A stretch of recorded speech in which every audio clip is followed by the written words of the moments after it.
Iyi ni radiyo ihuriro, ni radiyo y'abanyarwanda bose, ikugezaho amakuru yo ku isi hose. Radio Ihuriro, connecting Rwandese border to border, hamwe n'ibiganiro by'ingeri zose. Ikaze kuri radiyo ihuriro, RNC, Rwanda National Congress. Radiyo ihuriro ikugezaho ibiganiro bitandukanye n'amakuru agezweho, nta handi wabisanga. Kanda subscribe, like and share.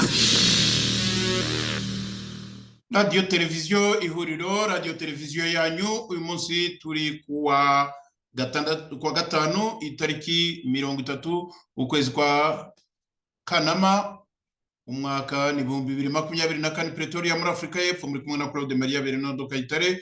Uyu munsi rero tugarutse mu kiganiro cyacu cya buri munsi nk'uko bisanzwe, turabaganirira cyane ku byerekeranye nama idasanzwe y'abasirikare bakuru, aho Perezida Paul Kagame yirukanye abasirikare bakuru harimo ndetse n'abari ku rwego rw'abageneral. Turaza kuganira ku bitekerezo bwite n'inzozi bya Tito Rutaremara, uyu munsi bikaba byaramugize impuguke mu mateka, ubu ngo akaba afite n'ubushake bwo kwigisha abanyarwanda amateka. Mu gihe dutegereje kandi ko ibiganiro bya Rwanda bisubukura muri uku kwezi kwa Nzeri, u Rwanda rurashinja Kongo kurasa i Rubavu, byaba mbese ari nk'agasomborutso ko kugira ngo haba ku ruhande rw'u Rwanda babone uko basimbukira muri Kongo, noneho ku buryo bugaragara, batitwikiriye batihishahisha, hanyuma Kongo nayo ubwayo ikaba yagira uburakari bwo kuba yakwihagararaho. Leta ya Paul Kagame kandi nanone mu mugambi wo kwambura ubutaka abaturage, ubu batangiye kuvuga ko hari ubutaka bwaba ngo bene bwo baba baranze kwandikisha. Ibi rero nabyo bikaba ari kimwe mu nzitwazo zishobora gutuma abanyarwanda bamburwa utwabo. Hanyuma turarangiriza kuri iriya nkuru ya Kimomo, aho umurimo w'abakobwa babyina bambaye ubusa ubu ngubu wamaze gukwirakwira mu Rwanda. Turarebera hamwe uko wageze mu Rwanda, ndetse turebe n'ikibitera abo bana b'abakobwa. Byose rero ni mu makuru arambuye hano kuri Radio Televiziyo yanyu, Radio Televiziyo Ihuriro.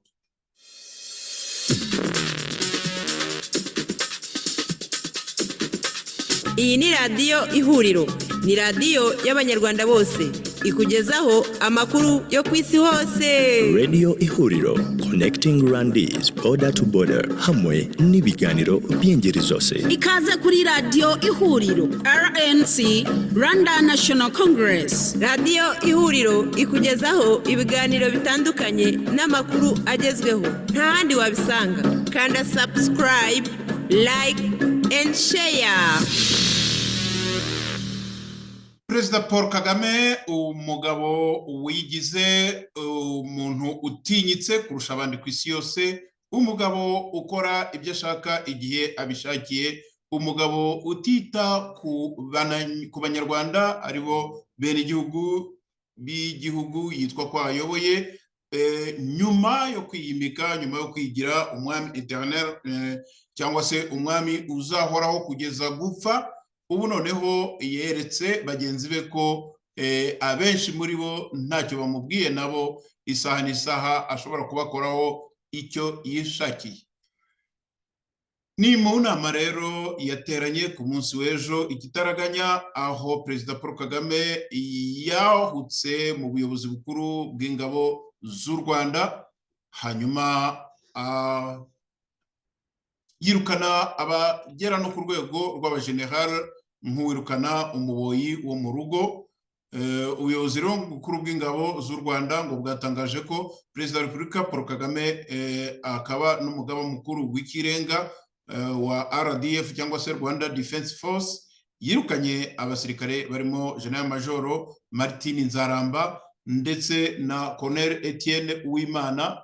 Colonel Etienne Uwimana akaba ari umuganga, ibi rero ngo bikaba bikubiye mu itangazo ryashyizwe hanze n'ubuyobozi bw'ingabo z'u Rwanda RDF mu rukerera rwo kuri uyu munsi wa gatanu y'itariki 30.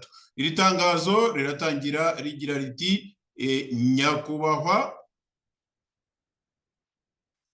perezida wa Repubulika y'u Rwanda akaba n'umugaba w'ikirenga yirukanye muri RDF General Major Martin Nzaramba na Colonel Dr Etienne Uwimana n'abandi basirikare 19 bo ku rwego rwa officier bakuru n'abato.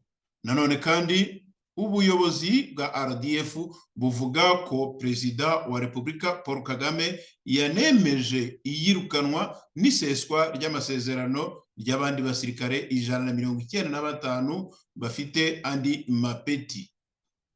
Iri tangazo ryagiye hanze nyuma y'amasaha make cyane perezida Paul Kagame akaba n'umugaba mukuru w'ikirenga wa RDF agiranye inama n'abajenerali ndetse n'abandi basirikare bakuru mu ngabo z'u Rwanda. Yabaye nyine kuri uyu wa kane itariki 29 ukwezi kwa Kanama umwaka wa 2024 yagarutse rero ngo ku mahoro n'umutekano by'u Rwanda. Banyarwandakazi, ka komantere gatoya nanone nshaka kugira ngo nkore ahangaha kuri yirukanwa ry'abasirikare. Byagiye bivugwa kenshi cyane ko perezida Paul Kagame abasirikare abafata nyine nk'abana bo mu rugo cyangwa se abakozi bo mu rugo, ne kuvuga umwana, aho uwashatse ahamagara agakubita iki, amatama yarabyimbye, ibintu byarayoberanye, aho uwashatse avuga tufungiwe mu rugo iwawe ntushobora kongera kunyeganyega, aho uwashatse avuga ati wowe n'urugo rwawe hari ibyo mutemerewe gukora, ibintu nk'ibyo ngibyo. Ibyo byose banyarwandakazi ni ibintu perezida Paul Kagame yihaye kandi akora uko ashaka n'igihe ashakiye. Ibyo wenda hari n'ibyo bimugira umugaba mukuru w'ingabo w'ikirenga navuga wa RDF, ariko ibyo noneho akorera abasirikare b'u Rwanda bitwa ko ari abantu abakorege, niko navuga, bagenzi be, ntabwo ari byo kwihanganirwa. Dukurikiranye gatoya rero uyu Martin Nzaramba, nahoze mbona abantu bagira bakora za commentaire. General Martin Nzaramba ntabwo mu by'ukuri ntabwo navuga ko ari umuntu mwiza, twavuga wenda ko yabaniye neza abanyarwanda, ndetse ntanuwatinya kuvuga ko ari umugome kimwe na Kagame na bagenzi babo. Ariko ibyo ari byo byose hari n'akandi kantu ko kuba Martin Nzaramba yarageragejwe kenshi, aho ndetse kubera kururu yo gushaka ukuntu bakonvenka cyangwa se bakumvisha abantu bose bafitanye amasano n'abandi ba ofisiye bakuru bahunze cyangwa se bari mu batavuga rumwe na leta ya Paul Kagame. Ibyo nabyo bikaba biri mu bintu byatumye General Martin Nzaramba akomeza kugendwaho. Ahangaha wenda nibutse abatabizi ko General Martin Nzaramba ari muramu wa Dr Theogene Rudasingwa Majoro, ndetse muribuka ko Majoro Dr Rudasingwa avindimwe nanone na Procureur General Gahima wahoze ari Procureur General, niko navuga. Aba bantu mushiki wabo icyo nzi cyo nuko ari umurokore, izina ryenda ryibagiwe, witwa Emeline, witwa Dorine, mumbabarire, witwa Dorine. Bagerageje gukomeza gushakisha kubagira nk'ikintu cy'igikoresho kugira ngo bagere kuri bariya bantu, nk'uko bisanzwe kuri bariya bavandimwe babiri ndimo ndavuga, nk'uko bisanzwe n'ubundi bikorwa muri FPR Inkotanyi. Ariko byaje kwanga, bigeza naho kubera kubaburabuza n'iki, bigeza naho bavuga, ntabwo nabyemeza, bavuga ko uyu mudamu witwa Dorine ashobora no kuba yarageze aho agahunga igihugu. Ntabwo ari ukuvuga ko ari we mugore w'umufisiye mukuru uhunze igihugu cyangwa se ufite ahandi hantu yibera, ahubwo umuntu yanavuga ko kuri Nzaramba, kuri General Nzaramba harimo n'akandi kantu k'umwihariko, kubera ko General Nzaramba yakomeje kugenda aregwa ibintu byinshi, ariko ntawakwiyibagiza ko ari umwe nko mu basirikare bafite ubumenyi bagendaga bapasinga ku bandi bagendaga bigisha. Ibi rero bikaba ari ikintu mu by'ukuri kitakagombye kuba gutyo ku muntu nk'uyu nguyu. Ikindi cyongeye kandi, akenshi iyo tuvuze nk'umusirikare cyane cyane wo mu rwego rwo hejuru wagize ibibazo, abenshi usanga tugira impuhwe, wenda bakavuga bati yarenganyijwe, ariko hari n'igihe nanone abenshi muri bo, hari n'abandi bajya bavugwa, byo ntawe babitindaho, abenshi muri bo baba bafite n'ibindi bintu baregwa, cyane cyane ubugome bakoreye abandi banyarwanda batari mu gatsiko kabo nyine na FPR Inkotanyi. So kuri General Nzaramba ntabwo ari umwere rwose, ndetse byinshi mu byo Kagame abazwa ngira ngo basa naho babisangiye. So kubw'ibyo rero iyo aza kuba n'ubundi ari umuntu waba waragize, uretse ko nanone nk'uko nagiye ndeba kuri za commentaire zigenda zikorwa ku mbuga nkoranyambaga, iyo aza no kuba wenda ari n'umuntu wabanye neza n'abanyarwanda, cyangwa se udafite ikindi kibazo n'abanyarwanda, abanyarwanda bakagombye kuvuga bati turatakaje, turahombye. Ikindi nanone cyagiye kigaragara muri za commentaire hirya no hino, nuko abantu bavuga bati ibyo ari byose imyaka 30 irenga ubana n'umuntu umeze nka Paul Kagame, ubona ibintu akorera abandi bantu, niyo waba uri umutagatifu ukaba utagira ikintu ukora kimwe na bagenzi bawe. Ntabwo ari General Nzaramba wenyine, n'abandi basigaye inyuma iyo ngiyo, kuba utagira ikintu ukora, kuba ubona udashobora no kwiexprima ngo ubwire abantu uti turebe ukuntu twabigenza, ni hahandi birakomeza bikakugira umufatanyacyaha. Birakomeza bikakugira umufatanyacyaha, mukubitwe inshyi, muzikubitwe mwebwe mwenyine, babafungire mu ngo zanyu, mufungwe mwebwe mwenyine, ariko kuba mugeze ku nzego zo kwikorera inyenyeri enye ndetse ku ntugu zanyu, namwe ni hahandi ntacyo mumaze. Mbo tugarutse nanone kuri uriya muganga nawe wirukanwe, Dr Etienne Uwimana, Colonel Dr Etienne Uwimana, hari amakuru avugwa ko ngo yaba yaragerageje ahari gushakira ibyangombwa General Nzaramba kugira ngo ajye kwivuza mu mahanga, ariko biberemo kugenda wenda agiye, cyangwa se wenda akaba hari n'abandi wenda yigeze kujya facilita kugira ngo bigendere, nabyo ntawe babimenye neza. Ariko Dr Etienne Uwimana again kimwe n'abandi bantu bageze ku rwego nk'urwo ngurwo ariho, bakaba basanzwe bafite n'izindi mpamyabushobozi zikomeye ahandi hantu mu zindi fields, nabo bakagombye kuba ari abantu bakagombye kugira icyo bavuga. Hari abandi rero basirikare nk'uko mwabyumvise, ba officier bagera kuri 19 batigeze bavuga. Nagerageje gushakisha ahantu hose ngo ndebe niba wenda hari andi mazina batangaza. Ibyo ari byose ikintu kiri common cyangwa se ikintu kiri rusange aba bantu bahuriraho nuko n'abatarabere ni mwene ba bantu nyine, n'ubundi umunyarwanda yakagombye kuvuga akavuga ati n'ubundi ntacyo bari baduhombeje, nta n'ikintu bari batwunguye. Ni abantu n'ubundi les disciples du diable, ni abantu ni abafatanyabikorwa n'umugizi wa nabi. Icyo nacyo kibahindura abagizi ba nabi. Dr Uwimana rero bavuga ko ari uko nguko byagenze. Ikindi ni uko twabibutsa nuko General Nzaramba yari mu bantu nanone bari barashyizwe mu kiruhuko, ariko kuba wari warashyizwe mu kiruhuko byonyine ububarwa nk'umofisiye mukuru wacyuye igihe, ariko noneho kongeraho ibyo kugushyira ku kiruhuko, kongeraho noneho ko bavuze ko bakwirukanye, ni ikintu gikomeye cyane. sinzi ikintu umuntu yakwifuriza General Nzaramba n'abandi bagenzi be abo 19 ndetse n'abari 195 itangazo ritashatse gushyira ahagaragara. Nta kindi kintu umuntu yabifuriza nyine nukuza barakaza neza muri monde natwe twese turimo, aho bagiye babona akarengane k'abandi bakagaceceka nabo bikaba bibagezeho. Ntabwo ari bo bonyine nanone, ahubwo iyi message iragenda ikagera no ku bandi basigayemo bagikanyakanya bagikuzu umutwe nk'uruyuzi ko nabo ruriya abandi rutabibagiwe. Mu kanya gatoya turakomeza abanyarwandakazi.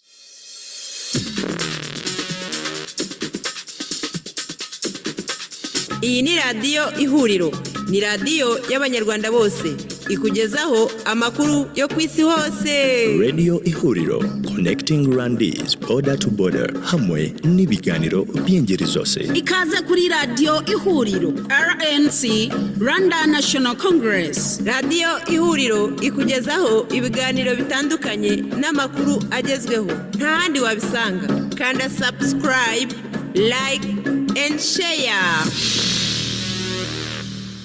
Radio yanyu, radio televiziyo Ihuriro, dukomereje noneho rero kuri iyi ngingo ivuga ibyerekeranye na Muzehe Tito Rutaremara ufatwa nk'inararibonye muri FPR Inkotanyi, akaba aherutse gutangaza ko ngo agiye kuzajya atwigisha amateka ngo ku mbuga nkoranyambaga no kuri YouTube.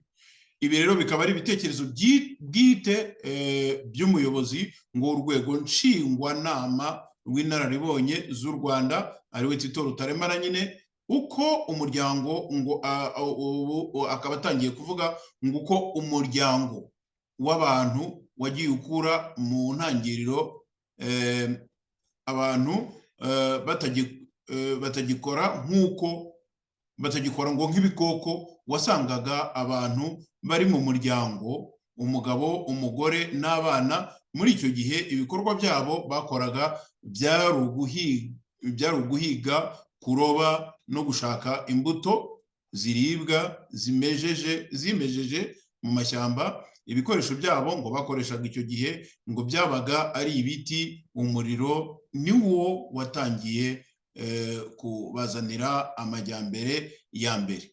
Uyu mugabo Tito Rutaremara uretse kuvuga amagambo, kumva amagambo amuva mu kanwa, uyu mugabo Tito Rutaremara umubonye ahantu yicaye, umusaza usa neza w'imvi, urambuye rwose umeze neza, ntiwakwifuza kumva ibintu bimuva mu kanwa.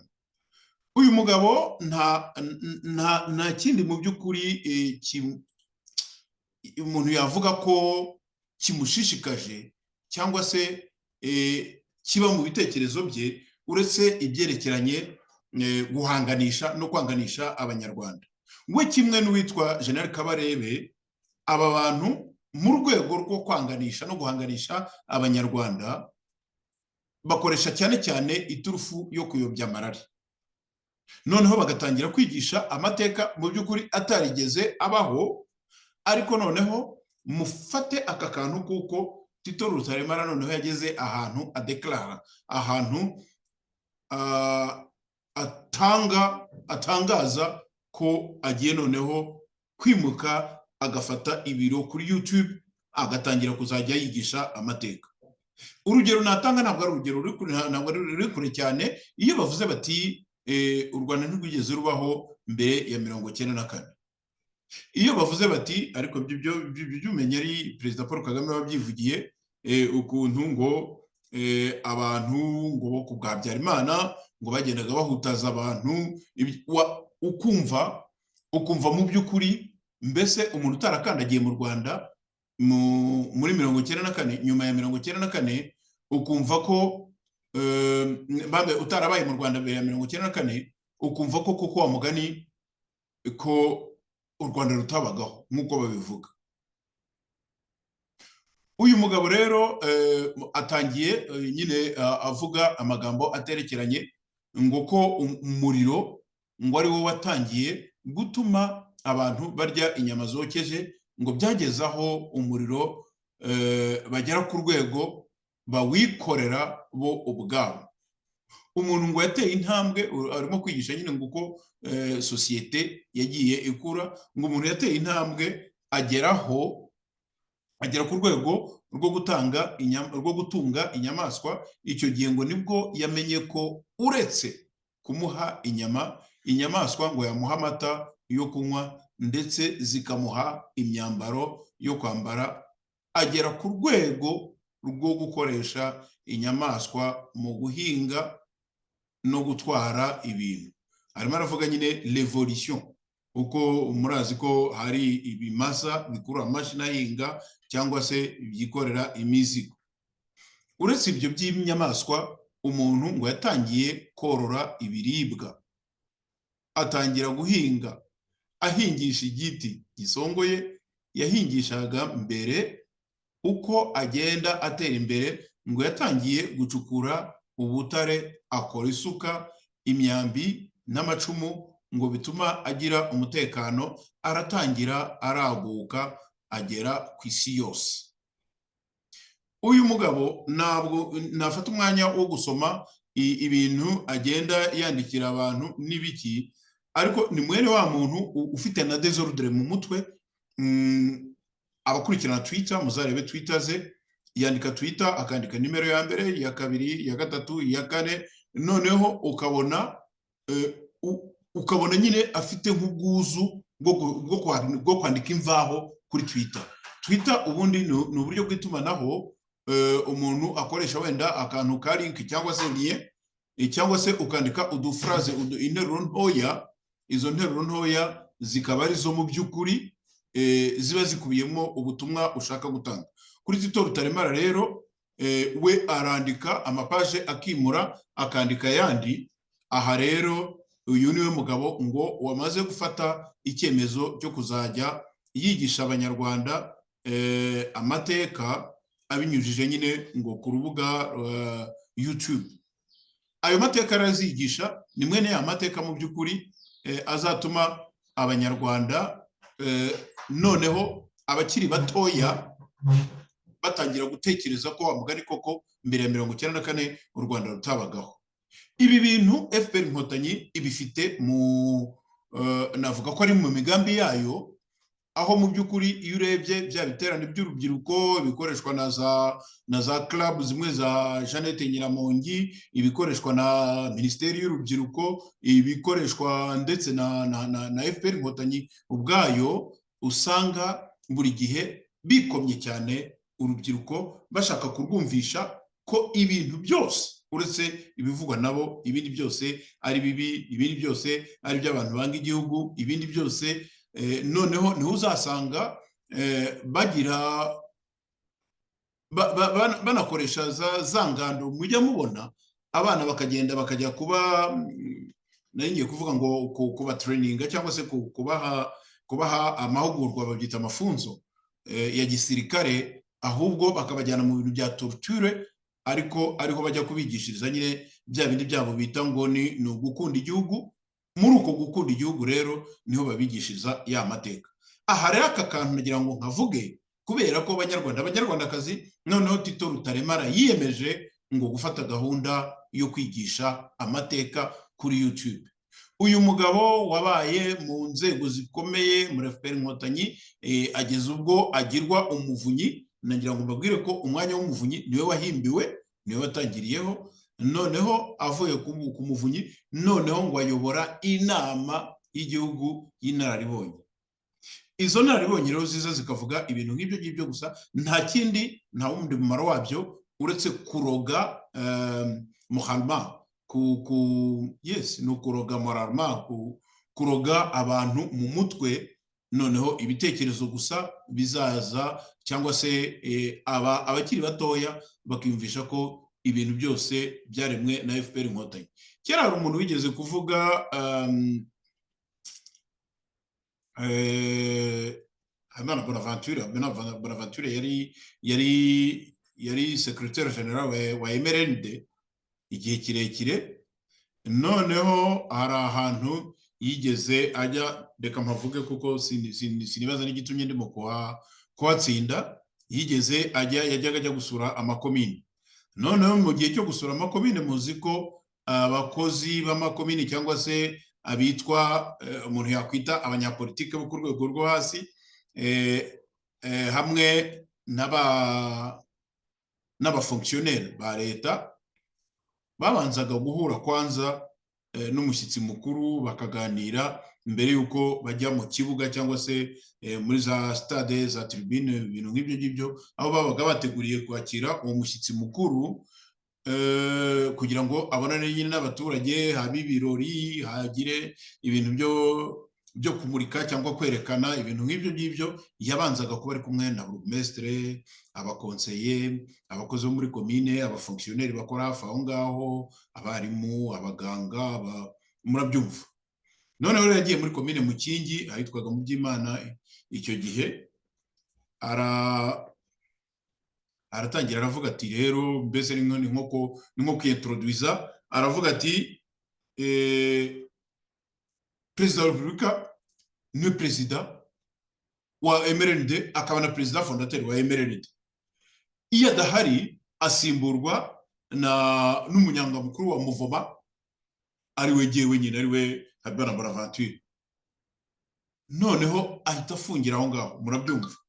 Noneho umuprofeseri umwe yitwaga Abanyurwa nabi Onesphore yajyaga yandika amateatre, yajyaga yandika ibitabo, yari umuprofeseri mu Byimana, hamaze ariko se nyakubahwa umunyamabanga mukuru wa Muvoma, iyo perezida wa Repubulika adahari nawe ukaba udahari bigenda bite?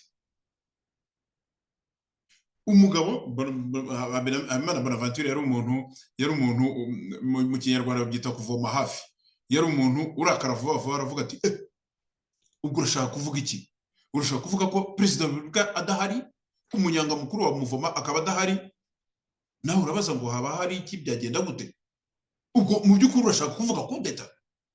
Aramusarana nyine ibintu aba bantu rero bo muri FPR Inkotanyi nabo ni nk'abo ngabo, nabo bo biyumvisha ko kuba baraje bagera mu Rwanda ku mugani wabo bagahagarika jenoside nayo tukibaza aho yavuye mbere yuko batera igihugu, noneho bakumva ko amateka yose ibintu bishyashya byabaye gusa ari uko babayeho.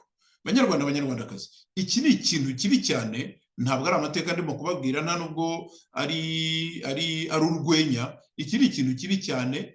Iyo uvuze uti tumaze kugera, turimo turagera mu myaka 60, nitwe tubizi. Iyo uvuze uti abana bangana n'abana banjye b'imyaka 10 na 20 na, ugatangira kubabwira ibintu byabaye badashobora kumenya ibyabaye imbere ya 1994, mwumve sosiyete noneho izabakurikira. Niko kuvuga abana b'abana bacu uko bazaza bavuga. Aha rero ni ikintu gikomeye cyane. Noneho rero mugereke ko umuntu nka Tito Rutaremara avuga ati ngiye gufata ikiruhuko ajye kuri YouTube. Abantu bakoresha za YouTube mu Rwanda, ndavuga bari abatangaza amakuru cyangwa se ibintu by'imyidagaduro, bakunda kuvuga ngo ni amakuru yo ku mihanda. Mwibaze umuntu nka Tito Rutaremara umunsi azaza ku mihanda azanywe gusa no kwigisha amateka yihimbiye cyangwa se yiyubakiye uko ashaka. Murebe abana b'Abanyarwanda bazabakurikira, murebe nanone uburyo bwonyine ukuntu babatitiza bababwira ngo hari intambara ngo zirwanirwa ngo ku mbuga nkoranyambaga, zirwanishwa mudasobwa n'ibiki. Ubu bamaze kubakwizamo za mudasobwa, amatelefone smartphone. Ahasigaye abo bana ubu akabo kashobotse. Ngoro Tito Rutaremara ngicyo icyo yifuriza Abanyarwanda ngaha aho FPR Inkotanyi ishaka ko u Rwanda rugera.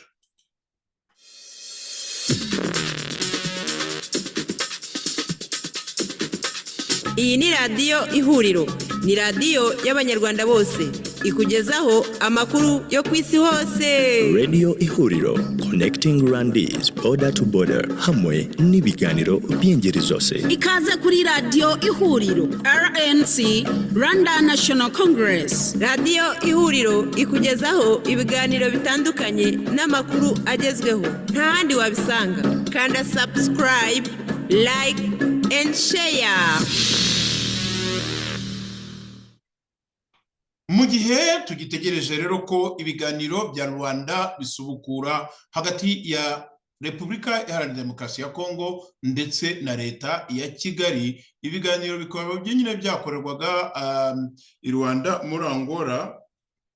Ku munsi w'ejo twumvise ko haba hari amasasu yarashwe akanya gatoya, ariko amasasu menshi cyane, ngo akaba yararashwe ku butaka bw'u Rwanda mu karere ka Rubavu.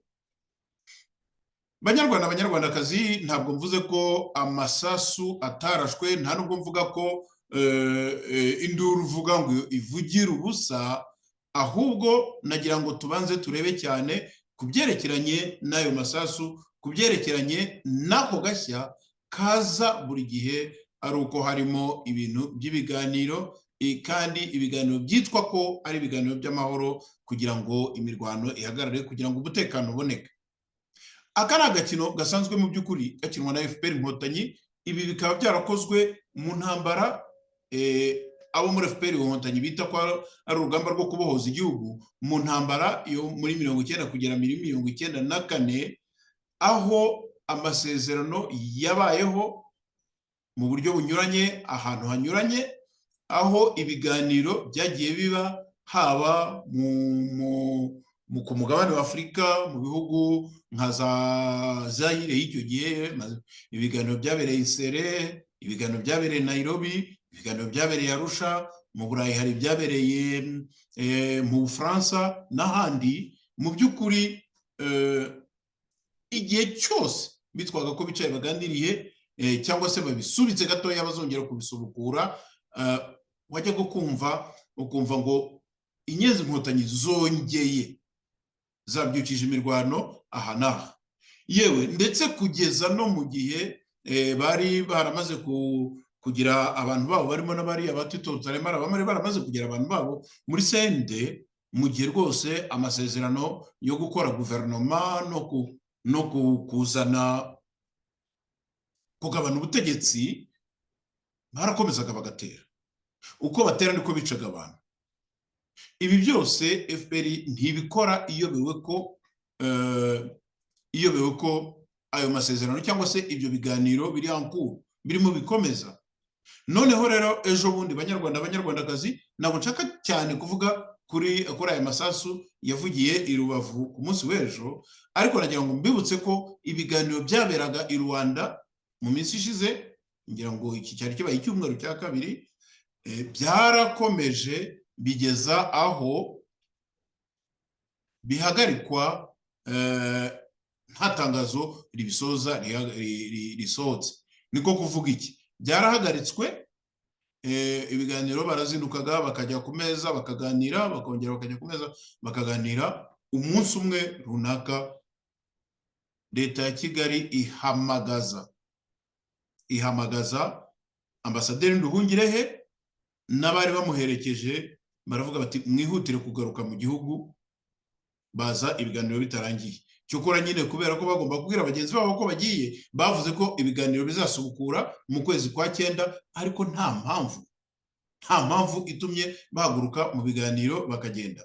Hari zo twanuganuze, ngira ngo na hano kuri radio televiziyo uriyo twarazivuze, aho ngo byaba byaragaragaye ko Nduhungirehe abari bamuherekeje baba baravuze ko yagiye kubonana na minisitiri w'ububanyi n'amahanga wa Kongo, uriya mudamu Therese, na hanyuma na minisitiri w'ububanyi n'amahanga wa Angola, bakajya mu cyumba cyabo bonyine ari batatu.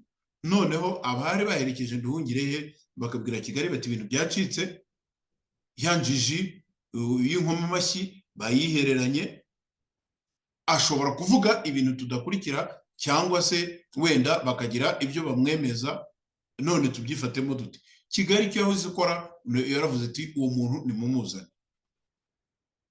Barataha, ibiganiro birasubikwa. Nubwo byavuzwe ko bizatangira mu kwezi kwa 9, ariko nagira ngo mbereke ko ahangaha ukwezi kwa 9 n'umunsi w'ejo, nagira ngo mbereke ko ahangaha FPR Inkotanyi niba yicaye, bongeye kugaba ibitero kandi bongeye barakomeje bagaba ibitero, barakomeje bararwana. Iyo mvuga FPR mbashaka kuvuga M23 na RDF, barakomeje bararwana.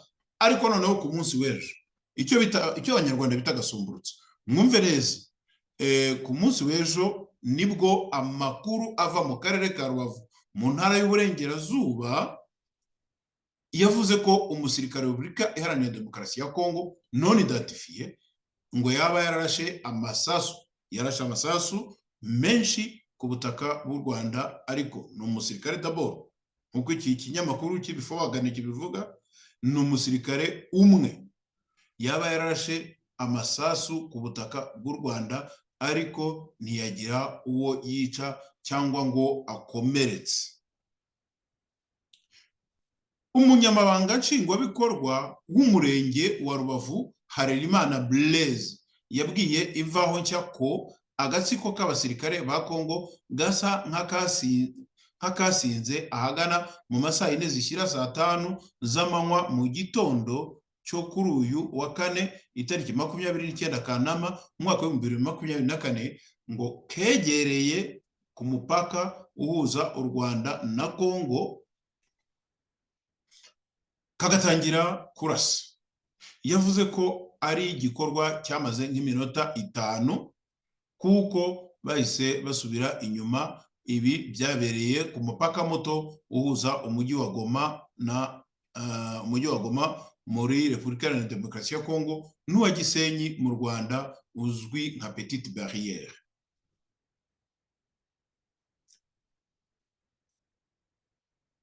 Byabereye rero neza aho bambukiranya umupaka banyura mu byuma mu mupaka uva cyangwa ujya mu Rwanda. Yaragize ati, uriya ni Blaise nyine, yaragize ati habaye akantu kameze nk'agakundi kashatse no kuza kegera n'abasirikare bacu, ariko bahise basubirayo nyine babonye bari tayari nta sasu ryavuze. Ni ibintu bitamaze nk'iminota 5 gusa, nyine kwa kundi bagasinda basa n'abegera iwacu, nicyo cyabaye basakuza, nta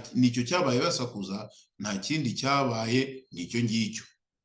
Amashusho acicikana ku mbuga nkoranyambaga agaragaza uruhuri rw'abantu benshi bari bahuruye, barimo n'abamotari. Muri ayo mashusho harimo umuturage wo muri Kongo usobanura uko byagenze. Uwo muturage wo muri Kongo wasobanuraga uko byagenze we aragira ati, n'abazalendo bateye barashe ku butaka butagira nyirabwo, bagerageza kwinjira, ariko bagize ubwoba bwo kugera mu Rwanda, ngo kubera ko abasirikare b'u Rwanda bari biteguye neza, bategereje ko bigira imbere, ariko byarangiye. Undi nawe aragira ati, umujama yinjiye hariya ari kurasa amanitse akaboko gutya, ni ukuvuga yarasaga mu kirere. Imvaho Nshya ngo yagerageje kuvugana n'umuvugizi w'ingabo z'u Rwanda Brigadier General Rwivanga Ronald, ariko uwitabye telefone yavuze ko afande ari mu nama. Haracyategerejwe rero icyo ubuyobozi bw'igisirikare buzatangaza kuri kiriya gikorwa cyabereye mu karere ka Rubavu.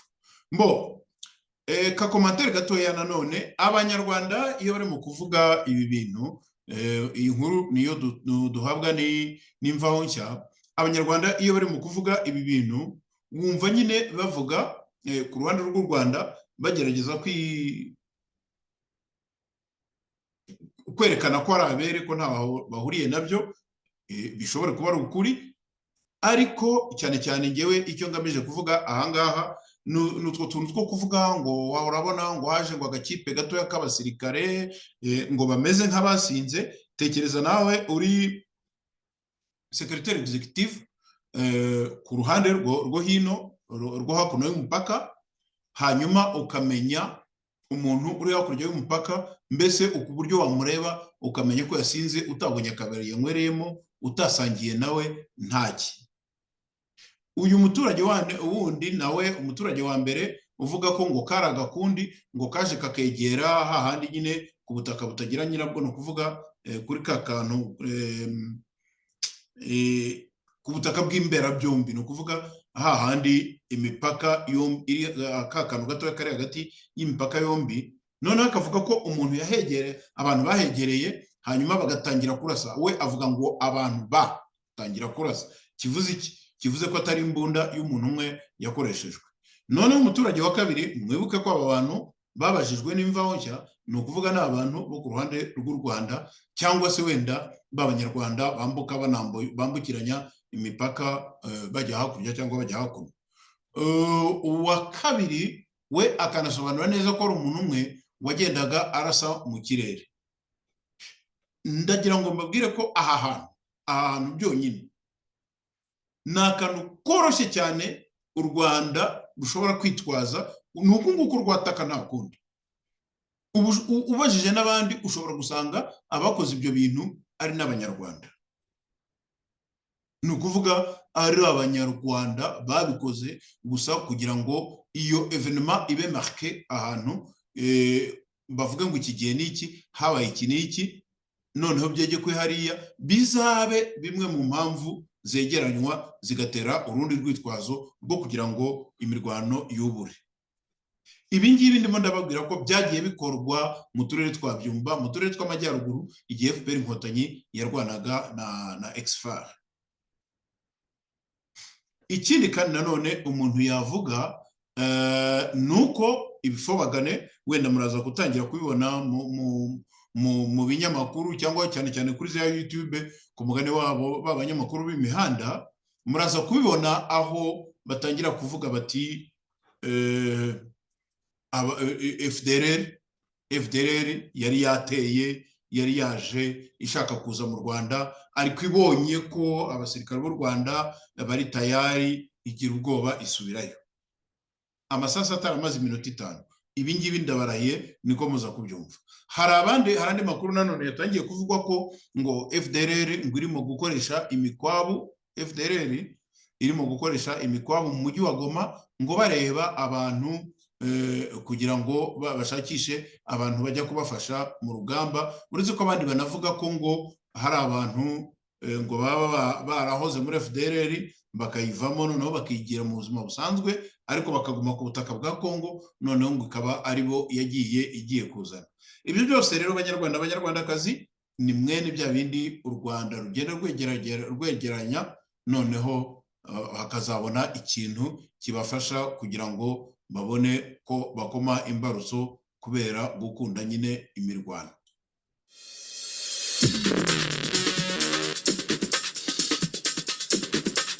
Iyi ni radiyo Ihuriro, ni radiyo y'Abanyarwanda bose, ikugezaho amakuru yo ku isi hose. Radio Ihuriro, connecting Rwandese border to border, hamwe n'ibiganiro by'ingeri zose. Ikaze kuri radiyo Ihuriro, RNC, Rwanda National Congress. Radiyo Ihuriro ikugezaho ibiganiro bitandukanye n'amakuru agezweho, nta handi wabisanga.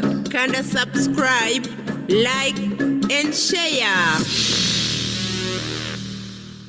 Nubwo guverinoma y'u Rwanda, tugeze noneho kuri cya kibazo cy'ubutaka, nubwo guverinoma y'u Rwanda ikora ngo ubukangurambaga gushishikariza abafite ubutaka butanditse kubwandikisha, ngo harabarurwa ibibanza bisaga 1,400,000 mu gihugu hose bitarandikishwa. Ibibanza 1,400,000 bitari byandikishwa mu gihugu hose, ibyo nibyo byabaruwe.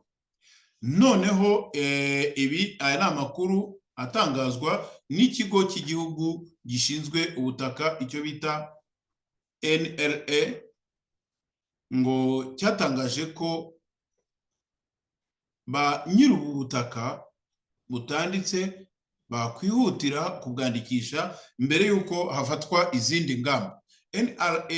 NLA ivuga ko ubutaka butandikishijwe bwo bwanditswe kuri leta, buba bwanditse kuri leta by'agateganyo. Ni ukuvuga ubutaka butandikishijwe na nyirabyo ngo bugomba kuba bwanditswe kuri leta by'agateganyo. Ariko abanyarwandakazi, reka wenda tubanze turangize ibivugwa n'aka gaco k'ibifobagane. Icyo kigo ngo kivuga ko cyateguye uburyo bw'ubukangurambaga bwo kongera kwibutsa abantu kwandikisha ubutaka, aho mu kwezi k'Ukwakira, ni ukuvuga mu kwezi kwa 10 mu mwaka wa 2024 ngo biteganijwe ko bizatangirira mu ntara y'Uburasirazuba. Leta y'u Rwanda yari yatanze igihe ntarengwa ngo cyo kwandikisha ubutaka bwose butanditse bitarenze mu mwaka wa 2020. Iki gihe cyararenze ndetse kiza kongerwa muri 2021, igihe ntarengwa kirangiye ibibanza byanditswe kuri leta by'agateganyo ba nyirabyo bashishikarijwe kugaragaza ko ari ibyabo, bityo bakabyiyandikishaho. Umuyobozi mukuru wa NLA Nishimwe Grace yabwiye itangazamakuru ati aya n'andi mahirwe ku bafite ubutaka ngo babwandikishe. Bakomeje kubukoreraho ariko ntabwo barabwandikisha. Yemeje avuga ko muri ubwo bukangurambaga hazakorwa isuzuma ry'igitera kutandikisha ubutaka, hanyuma bazafate umwanzuro bagendeye kuri buri kibazo bazabona. NLA igaragaza ko ni kiriya kigo nyine gishinzwe kwandika ubutaka, igaragaza ko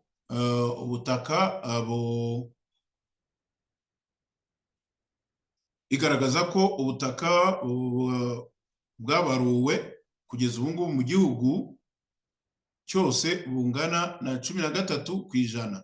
Ikahamya ko kubarura ubutaka ahanini bikorwa mu mujyi kurusha mu cyaro, aho mu mujyi Kigali ku bibanza birenga 31,000 ibirenga 423 gusa ari byo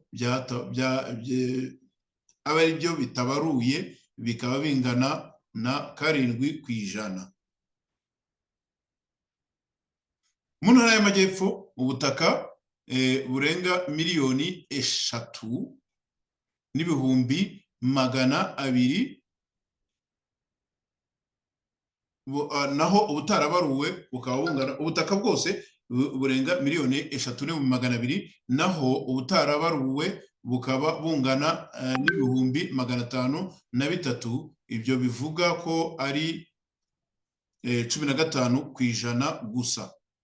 Intara y'Uburengerazuba ubutaka butabaruye bungana n'ibihumbi 399 birengaho gato ku butaka busaga 3,100,000 nabyo bikaba bingana na 12%. Umuntu akomeje usanga ko mu by'ukuri ko hari ubutaka butandikishijwe, ariko nanone umuntu akibaza ati harya ubundi ubutaka bw'umuntu ni kuki agombera gusabwa kubwandikisha? Zimwe mu mpamvu FPR iba yakoresheje ibintu nk'ibi ni ukugira ngo bakame abaturage. Muzi neza ko ubutaka busigaye busorerwa, umuntu agasorera ikintu cye bwite, ikintu Muzehe Barafina n'ujya avuga ati ingarigari na gakondo, umuntu agasorera. FPR busoresha yaraje irabugusangana, cyangwa se wabuguze itaguhaye umutahe, itakugurisha. Uyu munsi baraza bakubwira bati ubwandikishe kuri twebwe, noneho tubone ngo umuntu afite hegitari zingana gutya cyangwa se afite ubuso bungana gutya, kubw'ibyo arajya asora amafaranga aya n'aya. mu by'ukuri ibi bintu ni akarengane k'ibihekane, umugani wamuzehe barafinda, ni akarengane k'ibihekane kubera ko ntabwo umuntu yakagombye gusorera ikintu yarazwe n'ababyeyi be, cyangwa se yakagombye gusorera nanone ahantu yikandakanze ubwe bwite akirihira. Ntabwo ari ukuvuga ngo ni ikintu ubyaza inyungu, ntabwo ari ukuvuga ngo ni mu by'ukuri nta mpamvu n'imwe igaragara. Noneho iryo ni ibango rya mbere, impamvu ki bashaka kubusoresha. Bati bashaka kubwandikisha, bati ubutaranditswe bugomba kuba bwanditse kuri leta by'agateganyo. Ndababwiza ukuri, niba bwanditswe kuri leta byitwa by'agateganyo mu gihe ubaye udahari. Nkatwe turahangaha, dufite abavandimwe bacu, dufite ubutaka bwacu. Ntabwo umuvandimwe wanjye azagenda ngo ajye gushaka, ajye gufata ubutaka bwanjye. Ni urugero ntanze cyokora ubwanjye bwo nimushaka muzabujyane. Ntabwo azagenda ngo ajye kuvuga ngo nje kwandikisha ubutaka bwa mwene data cyangwa bwa mwene mama. Icya mbere bazamubwira bati duhe icyemezo cyerekana ko ari ubwawe. Avuga ati ni mwene mama, dore ni mwene kanaka, nanjye ndi mwene kanaka. Bazavuga bati niba adahari ngo aze abyikorere, reka tube tubushyize mu maboko ya leta by'agateganyo. Agateganyo ni ukuva ryari kugera ryari ntawe ubizi. Noneho ubwo ngubwo niba bugiye muri ayo maboko ya leta, already bwamaze kugenda. Noneho rero nanone wa mugani w'umuturage, umuturage yigeze kubaza ati leta ninde? Leta ya Kigali ntumenya ari inde. Bugiye hariya ubwo baratangira nyine, batangiye kubushakira umupango n'icyakorwa.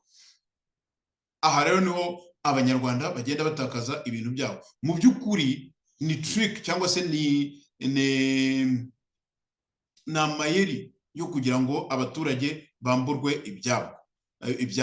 Ibi ngibi bikorwa na leta ya FPR Inkotanyi. Mu by'ukuri ibi bintu byo kuzana gahunda yo kwandikisha ubutaka hanyuma bugasorerwa hanyuma ibi nibyo abanyarwanda buri gihe bavuga bati ibi kera kose ko bitakorwaga, u Rwanda rwigeze rubura imisoro. Ikigo cy'igihugu rero gishinzwe kwandika ubutaka kivuga ko abantu bafite ubutaka butabaruwe buri mu Rwanda bakaba baba mu mahanga bashobora gukorana na za ambasade z'u Rwanda muri ibyo bihugu, bakagena umuntu uba mu Rwanda wabafasha kwandikisha ubwo butaka bwabo. Amategeko mpuzamahanga agenga impunzi avuga ko nta mpunzi yemerewe kugirana isano na ambasade y'igihugu yahunze. Icyo kivuze iki? Kivuze ko ubutaka bw'abitwa impunzi b'abanyarwanda budashobora kuzapfa bwanditswe niyo wagira ute. Kivuze ko niba ubwo butaka butanditswe, mbese abaturanyi bawe abo muhana imbibi bazagenda bandikisha, ubwawe busigare hafi aho ngaho, uje ahite abufata. Kwa kuri kera twagiye tubona ku nzu ngo yafashwe. Hari abantu benshi inzu zabo zagendeye muri yafashwe, ubutaka bube buragiye. Naho rero kuba ubutaka buri mu makimbirane, ba nyirabwo basabwa kugaragaza icyo kibazo ku nzego zibishinzwe. Ngayo nguko rero murabyumva banyarwanda, abanyarwandakazi, ufite ubutaka bwawe ukaba udashobora kubwandikisha, ukaba utari mu gihugu, ukaba udashobora kujya kuri ambasade, ubwo ntabwo bukiri ubwawe, urarire wihanagure, turakwihanganishije.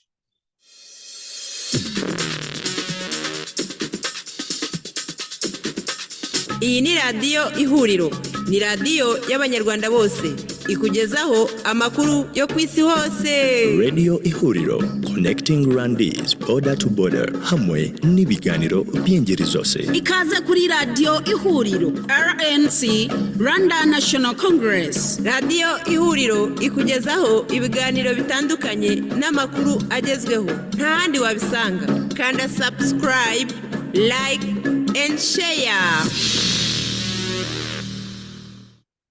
Banyarwanda, abanyarwandakazi rero, nshuti za radio televiziyo Ihuriro, nagira ngo dusoreze kuri iyi nkuru y'ibyerekeranye ngo n'abana b'abakobwa ngo bavugwa kubyina bambaye ubusa buri mu tubyiniro cyangwa se mu tubari, aho umuntu buri gihe iyo bavuze ikintu nk'iki kimeze nka gutya cyane cyerekana uruntu rumeze nko kutagira isoni cyangwa se gutakaza umuco n'uburere, umuntu atangira kwibaza inkomoko yabyo. Ariko wenda mbere yuko tureba inkomoko yabyo, reka tubaze turebe inkomoko yabyo. Banyarwanda banyarwandakazi, umuntu yarabaye mu Rwanda mbere ya 90 y'umwaka w'1994 mu maprefegitura 10 n'umujyi wa Kigali, mu makomine 140 n'ibindi yaragize igihugu cy'u Rwanda. Sinzi niba hari umuntu wahirahira ngo atubwire ko yaba yarigeze kumva akabari ku butaka bw'u Rwanda kaba karigeze kabyinamo abakobwa mu ijoro bambaye ubusa. Imibereho y'abantu hari igihe igorana, kuko hari abantu bari bazwi ko bashinzwe bakora akazi ko kwicuruza, ndavuga gucuruza imibiri yabo babikoresha imibonano mpuzabitsina mu buryo bumeze nk'ubucuruzi, mu buryo bwishyuza. Ibyo byagiye bibaho, ntabwo rwose twatinya kubivuga. I Kigali mu mujyi habaga za Matimba, habaga za Sodoma, Igikondo, yewe no mu turere washaka yagenda hashaka mu yandi maprefegiture za Ruhengeri, hari aho bitaga muri Tetagushi, hari aho bitaga za Yaounde, hari aho bitaga muri Sodoma, za Gisenyi naho harahari, yagiye hari za henshi i Butare, hari aho bitaga kwa Kanyangara. Ibyo murabizi. Banyarwanda banyarwandakazi, nta hantu na hamwe twigeze twumva abakobwa babyinaga mu tubari bambaye ubusa. Ijambo kumansura, ijambo ikimansuro, ababizi abazi gusobanura, simpamya ko ryigeze ribaho, na n'ikinyarwanda cyaryo kibaho. Bivuze iki? Bivuze ko ibyo bintu bitigeze biba mu muco w'Abanyarwanda. 1994 u Rwanda rurabohowe, turabyemeye, twari twarabushywe koko, muraje muratubohoje. Ariko igihe Abanyarwanda babohowe ni naho haje imico mishyashya iturutse banyakubahwa mu bohoza, iturutse iyo mwaturutse. Niho haje imico mishyashya yakorerwaga iyo mwabaga. Mu Rwanda twatangiye twumva utubyiniro. Kera utubyiniro twabagaho, Super Lago, kwa Lando, Kigali Night zabagaho, ariko jamais ntabwo twigeze tugira ibintu nk'ibyo. Ibyo bintu rero mwaje muzanye exactement nibyo ubu ngubu uyu munsi biri murimo kurwana nabyo. Ndibuka kera muri za 1995 96 ibyo bita kwambara za mini skirts, kwambara za mini mu Rwanda ntago byabagaho. Yes, yari twigeze kubaho kera, numvise ngo n'abamama baratwambaye, abo dukomokaho, utwo bitaga za duruwa, utujipo tugufiya abakobwa bambaraga, ariko ntabwo batwambaraga mu byerekeranye no kugira ngo bagire bakurure abagabo. Niki ni imideri nyine yabaga igezweho, kuko by the way muri ibyo bihe nta mwari wajyaga mu kabari. Muri 1995 muri 1995 ndumva ari uguhera iyo ngiyo, higeze kuzaho ikintu cyitwa Mime Kagame. Banyarwanda banyarwandakazi, Mime Kagame yari yaraturutse hehe? Naho abakobwa bambaraga utuntu tw'impenure, cyane cyane byakundaga kugaragara mu bitwa abajepe. Abazi abajepe abumva icyo mvuga barakizi. Abajepe bitwaga abakobwa ngo baturutse mu mujyi wa Bujumbura. Ni naho hari hamenyerewe ibyo bintu byo guceza, ariko nubwo iyo business ntabwo bayikoraga. Iyo business yakorwaga n'abantu bavuye i Bugande. Nari ntangiye mvuga ibyerekeranye na Mime Kagame, aho abakobwa bambaraga utwenda tugufi. Noneho Kagame icyo gihe ari minisitiri w'ingabo, ari n'umugaba mukuru, ari byose uretse kuba perezida. Hari hakiriho perezida nyine w'umutirano, bari baratsindiriye uwo mwanya. Kagame nibwo yabwiraga abasirikare ati nimuzajya mubona umuntu nk'uwo nguwo ntimukamuceho.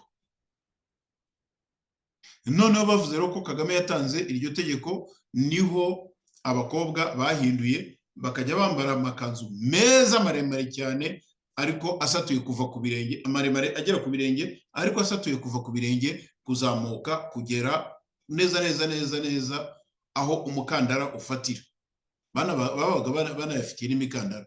Noneho yatambuka cyangwa akayaga kahuha ukajya ukabona noneho utwenda tw'imbere turagaragara rimwe na rimwe, utwenda tw'imbere namwe murabyumva, rimwe na rimwe rwose kakavaho umuntu, imyenda ikaguruka, ukaba watekereza ko umuntu atembera mu muhanda nta kintu yambaye. Aha rero abanyarwanda, abanyarwandakazi, ibi ngibi ni kuvuga kuzana inkuru ya Mime Kagame ni kimwe mu bimenyetso byemeza ko mbere y'izina Kagame ibyo bintu ntabwo byabaye mu Rwanda. Uyu munsi rero induru zirimo ziravuga kugeza naho noneho hatangiye gushyirwaho ibihano. Ariko se ubwo byatangiye bite? Bavuze ko ngo hari abantu ngo bafatiwe mu kabari mu Gatsata, niba ntibeshye, ngo byaje kumenyekana ngo kari akabari utwo bita VIP, ahantu babaga bikingiranye, noneho abakobwa barimo baceza bambaye ubusa, ndetse bakajya begera abasore bakabicara ku bibero, bakabagira bate ibintu bita kubexita, noneho ahasigaye amafaranga bakayamena. Nyuma y'ibyo rero ni urusaku, ni ibintu byasakuje mu cyumweru cyashize. Ubu noneho RIB irimo iravuga ko aba bantu batangiye kubitaho no kubakurikirana. Urwego rw'igihugu rw'ubugenzacyaha, ibyo bita RIB, ruherutse guta muri yombi abarimo nyirakabari kagaragayemo abakobwa babyina bambaye ubusa. Rutangaza ko iperereza ry'ibanze ryagaragaje ko abaregwa bakoreshaga abakobwa mu bikorwa by'ubusambanyi. Abantu batawe muri yombi mu ijoro ry'itariki 18 z'uku kwezi kwa Kanama 2024, ubwo inzego z'umutekano zasangaga abantu 22 muri aka kabari kitwa Viga Edelweiss. Urwego rw'igihugu rw'ubugenzacyaha ngo rwahise rutangira iperereza ndetse runakora dosiye ikubiyemo ikirego kiregwamo aba bantu, ikaba yaranashyikirijwe ubushinjacyaha. Iyi dosiye ubu iregwamo abantu babiri, aribo nyiraka kabari ndetse n'uwagacungaga. Yashyikirijwe ubushinjacyaha mu cyumweru gishize ku itariki ya 23 Kanama, nk'uko byemejwe n'urwego rw'igihugu rw'ubugenzacyaha. Umuvugizi w'urwego rw'igihugu rw'ubugenzacyaha arwo RIB, Dr Murangira Thierry, yatangaje ko aba bantu babiri bakurikiranyweho icyaha cyo gushakira inyungu mu mibonano mpuzabitsina y'undi muntu. Dr Murangira kandi yavuze ko iperereza ry'ibanze ryakozwe kuri aba bantu n'aka kabari byagaragaje ko aba baregwa bakoreshaga abakobwa muri kariya kabari mu bikorwa by'ubusambanyi bagamije inyungu z'amafaranga. Umuvugizi wa RIB yaboneyeho kugira inama abafite utubari kwirinda ibikorwa bigamije gushakira inyungu mu bandi nk'abakozi babo, babashora mu bikorwa nk'ibi by'ubusambanyi cyangwa ibindi biganisha kubashakamo inyungu z'amafaranga. Hari icyo rero ngo itegeko riteganya, ngo hari itegeko nimero 51 ryo mu mwaka wa 2018 rikaba ryarasohotse ku itariki 13 z'ukwezi kwa munani umwaka wa 2018 ryerekeye gukumira, kurwanya no guhana icuruzwa ry'abantu no gushakira inyungu mu bandi. Mu ngingo yaryo ya 24, gushakira inyungu mu mibonano mpuzabitsina y'undi muntu. Umuntu ugamije inyungu ukora kimwe mu bikorwa bikurikira aba akoze icyaha cyo gushakira inyungu mu mibonano mpuzabitsina y'undi. Icya mbere ni ugushishikariza, koshya, kuyobya, kureshya, guhatira undi gukora imibonano mpuzabitsina cyangwa gukoresha ubundi buryo hagamijwe kuyimushoramo. Icya kabiri ni ugutanga ikiguzi agamije ubwe gukora imibonano mpuzabitsina cyangwa kugitangira undi muntu ngo ayikore. Icya gatatu ni ugucumbikira umuntu ubizi neza ko aje gushakira inyungu mu mibonano mpuzabitsina. Icya kane ni ugutanga ku buryo ubwo ari bwo bwose ko afasha, ni ugutangaza uburyo ubwo ari bwo bwose ko afasha ushaka gukora imibonano mpuzabitsina. Naho icya gatanu ni ugufasha guhagarikira cyangwa kurengera abizi ushaka inyungu mu mibonano mpuzabitsina. Hanyuma icya gatandatu ni ukuyobora amazu akorerwamo ibikorwa byo gushakira inyungu mu mibonano mpuzabitsina y'undi, gushora imari muri bene ayo mazu cyangwa gucunga umutungo uzi neza ko ukomoka kuri bene ayo mazu. Icya karindwi ni ugutanga ubizi ahantu ngo hakodeshwe kugira ngo hakorerwe ibikorwa byo gushakira inyungu mu mibonano mpuzabitsina y'undi. Iki ngiki cya karindwi wenda nicyo kizanagonga abantu benshi mu mujyi wa Kigali, aho ujya kumva ngo hariya hari lodge, ngo hari akabari ariko hari n'amaloji. Ugasanga hari akabari abantu banywa birira akanyama, ibyo koko nibyo, ariko ugasanga wenda nko mu gikari cyangwa mu mpande aho ngaho hari utwumba 3-4 duhora dukinze, abantu bashobora kwinjiramo bagasohokamo nyuma y'igihe runaka bagasiga batanze amafaranga, ndetse abantu bamwe bakaba banava mu ngo zabo rwose bagakora urugendo bakaza kuhahurira n'abandi bantu bagakora imibonano mpuzabitsina cyangwa se ibintu by'ubusambanyi, bakongera bagasubirayo wenda bitanabaye ngombwa ko banywera muri utwo tubari. Nagira ngo mbabwire ngo iyi business igiye navuye mu Rwanda mu mwaka wa 2003 yari imaze kogera nyuma ya Migina. Nababwiye ko nabemereye ko kera kose mu Migina c'est vrai habaga ubucuruzi bw'indaya, muri Sodoma habaga ubucuruzi bw'indaya, za Matimba habaga ubucuruzi bw'indaya n'ahandi. Ariko noneho kumva ngo aha hari lodge yakira abantu byaje nyuma ya 1994. Muzasanga inyinshi, kwanza n'iryo jambo lodge murahita mubyumva, muzasanga inzu nyinshi zarabaga ari z'abantu bavuye i Bugande, zarabaga ari z'abantu bakoresha ikigande. Amaroji twari tumenyereye ayo twitaga twego amaroji n'utuzu dutoya twacumbikwagamo n'abashoferi iyo ngiyo kuri Majerwa. Abashoferi bavuye abashoferi bagenda ingendo zambukiranya imipaka, niko basigaye babita, batwara amakamyo, nibo bazaga bagashaka ahantu ho kuruhukira iminsi runaka bakazongera bakigendera. Mu by'ukuri twari utuntu tujya kumera nk'amahoteli ariko wenda two ku rwego rwo hasi. Kuri ubu buri nguni y'umujyi wa Kigali, Nyamirambo, Gatsata, Remera, Kicukiro, Gikondo, buri nguni y'umujyi kuri ubu ngubu yabaga ifite utwo tuntu tw'amaroji. Buri nguni y'umujyi wasangaga buri gihe ari abamotari, ari abatwara za taxi voiture, wasangaga hari abantu buri gihe bavuga bati hariya nahajyanye umugore wa kanaka, hariya akunda kuba hari umugabo wa kanaka, ibintu nk'ibyo ngibyo. Ibyo bintu nta handi, nta kindi gihe byigeze bibaho mu Rwanda uretse ku muzo wa FPR Inkotanyi. None rero ngo kuvuga ngo kuri ingingo ya 7 niho nahoze mvuga ngo kuvuga ngo gutanga abizi ahantu ho gukodeshwa kugira ngo hakorerwe ibikorwa byo gushakira inyungu mu mibonano mpuzabitsina y'undi.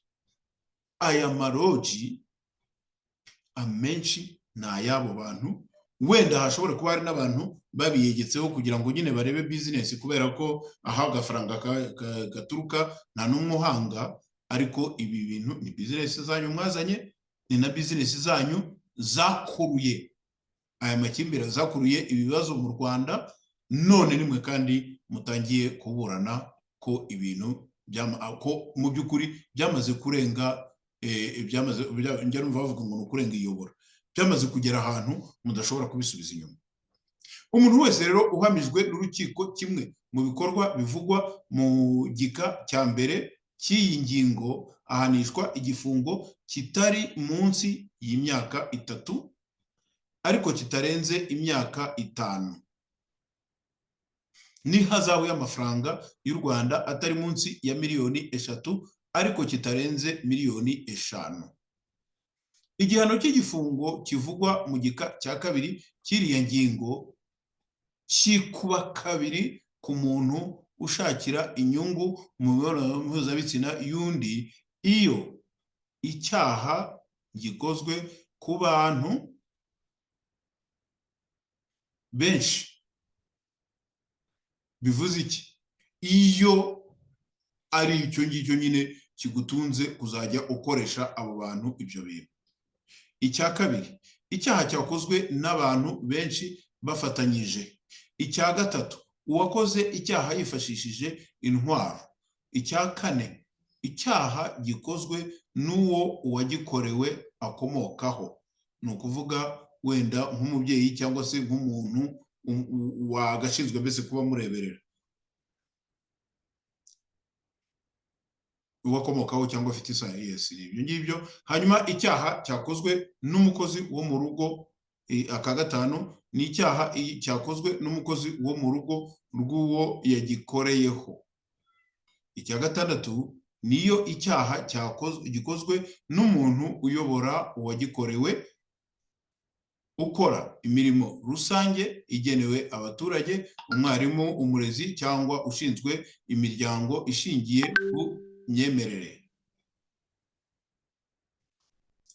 Iyo ibikorwa bivugwa mu gika cya mbere cy'iyi ngingo bikorewe umwana, igihano kiba igifungo cya burundu n'ihazabu y'amafaranga y'u Rwanda atari munsi ya miliyoni 10 ariko atarenze miliyoni 15. Banyarwanda, abanyarwandakazi, buri gihe iyo turimo tuvuga ibi bintu biba byarateye by'ibyaduka niko tubyita mu Kinyarwanda, biba byarateye noneho bitangiye kugarura ibibazo mu gihugu cyacu. Aha umuntu ahita avuga ati mbere hose byabaga hehe, mbere hose byakorwaga nande? Hari n'abantu bo mu myaka tugezemo abyumva akavuga ati c'est pas possible, ibi bintu ntabwo biba mu Rwanda, bishobora kuba biba mu kindi gihugu, ariko biri mu Rwanda, ahubwo twebwe tutigeze tubibona mbere, twabibonye muri ya majyambere, muri rya terambere, muri bwa budasa ba bantu batuzaniye. Banyarwanda, abanyarwandakazi rero, nimukomeze mube maso, nimwumve aho igihugu cyanyu kigejejwe n'ubuyobozi bubi. Uyu munsi noneho bakaba batangiye kwibuka ibitereko basheshe, aho bavuga bati byanze bikunze ibi bintu tugomba kubica. Iyo mubishaka mu mwara biciye kera ko nimwe mwabizanye. Uyu munsi rero abanyarwanda bagiye kubizira, ari mwe mwamaze kubamenyereza. Ngayo nguko rero Banyarwanda, abanyarwandakazi, hari byinshi byo kuba umuntu yaganira, hari byinshi byo kuba umuntu yavuga, ndetse tukanabagiraho rwose, tukabarebera, tukabazanira amakuru ahamye. Ariko Banyarwanda, abanyarwandakazi, icyo akababaro u Rwanda rurimo, navuga ngo ikize ibibazo ubu turimo kwibaza byaciye igihugu umugongo, nta byigeze bibaho mbere hose, byazanywe n'iyi leta ya FPR Inkotanyi. Uyu munsi rero Banyarwanda, abanyarwandakazi, nimureke koko twibaze nanone, tuvuge tuti harya ubu buyobozi bwiza bavuga bazaniye abanyarwanda ni ubuhe? Icyo bwatuzaniye ni ikihe? Nibyo by'ibingibi murimo kubona. Reka rero mbashimire, dusoze iki kiganiro. Mukomeze mugubwe neza, mukomeze kudukurikirana ku mbuga nkoranyambaga zacu, mukomeze kuduha ibitekerezo byanyu, mukomeze munatubwire n'ahandi hantu hari amakuru natwe tuyabatangarize, tuyashyira ahagaragara. Ndabashimiye cyane rero, nkomeza kubifuriza kugubwa neza. Icyumweru turagishoje, ubu tugiye gutangira weekend, ni na weekend isoza ukwezi. mumere nanjye nk'aba bapolisi b'i Kigali, munywerese mwitware neza kuko ibintu ntabwo bimeze neza. Ikindi kandi burya kubeshya ni nabi. Iyi leta ipyinagaza umuntu gutya, iyo igusanze nawe wifatiye nk'agatama nk'uko nguko, cyangwa se ufite ibindi bibazo bituruka ku nabyita se ibibazo, ufite impamvu wenda zo kwishima ukarenza urugero, uzisanga muri ariya mategeko, uzisanga muri biriya bihano barimo bavuga, nubwo tuzi neza ko ibyinshi muri bo ari bo babidutereje. Mukomeze mugubwe neza rero, mwifate neza muri weekend, munywerese, mwitware neza ku mihanda n'ibindi byose. Ahasigaye ibiganiro byacu bihoraho na hejo i Pretoria muri Afurika y'Epfo. Njyewe ndi Claude Maria Bernardo Kayitare, murakoze.